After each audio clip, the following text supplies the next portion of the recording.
October 1918, the Argonne Forest, northeastern France. The guns of World War I thunder across the landscape. Hundreds of American soldiers, surrounded by enemies, struggle to survive a week of terror, courage, sacrifice. And an unlikely hero with wings saves them all. This is the true story of the Lost Battalion. The Meuse-Argonne offensive was the largest American operation of World War I. Over 1.2 million American troops were thrown against the veteran and desperate German army. The terrain was brutally unforgiving. Dense forests, steep ravines, barbed wire, machine guns behind every tree. The Argonne Forest was considered nearly impenetrable, a fortress of nature and man-made death. But in the autumn of 1918, the unthinkable was demanded. American troops were to smash through these defenses at any cost. Enter the men of the 77th Division, the Statue of Liberty Division, a unique force made up mostly of New York immigrants, sons of the city's working class, who spoke dozens of languages.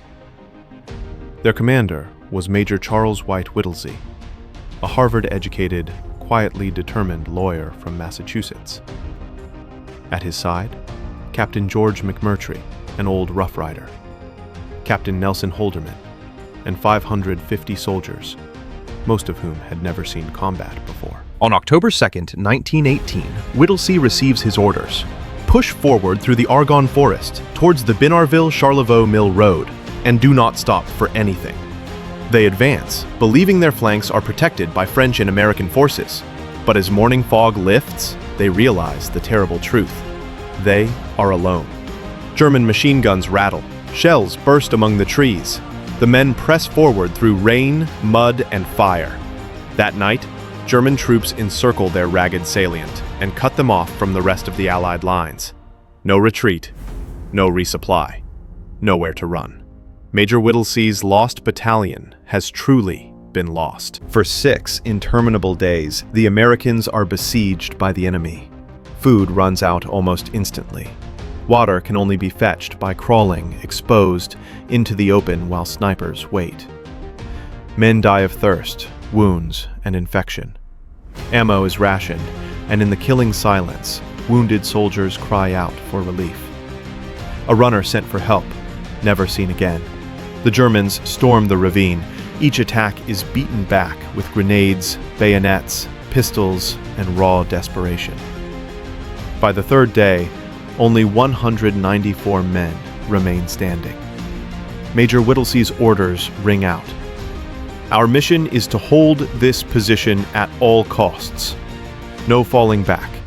Have this understood by every man in your command. Whittlesey's only hope lies in communication. Every runner is killed or captured. Their only link? Army carrier pigeons, each a last hope for rescue. Then disaster. On October 4th, their own artillery begins to shell their position by mistake. With lives hanging by a thread, Whittlesey scratches a desperate message onto a scrap of paper and attaches it to the leg of their last pigeon. Cher Ami. We are along the road parallel to 276.4. Our artillery is dropping a barrage directly on us. For heaven's sake, stop it. Cher Ami is launched into a sky filled with gunfire. The Germans fire at the bird. Cher Ami is shot through the chest, blinded in one eye, and loses a leg. Yet, against all odds, Cher Ami keeps flying, over machine gun fire, across enemy lines, until collapsing at the Allied post, message still attached. The shelling stops. Cher Ami is operated on by medics and survives, becoming a legend. The Germans, in awe of the Americans' stubborn defense, send messengers under a white flag, urging Whittlesey to surrender. The offer includes promises to care for the wounded. Whittlesey won't even reply. He rips up the note and orders his men to dig in deeper.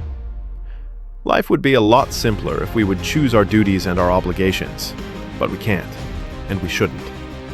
The enemy increases their attacks with everything they have: flamethrowers, grenades, starvation. Yet the battalion holds fast.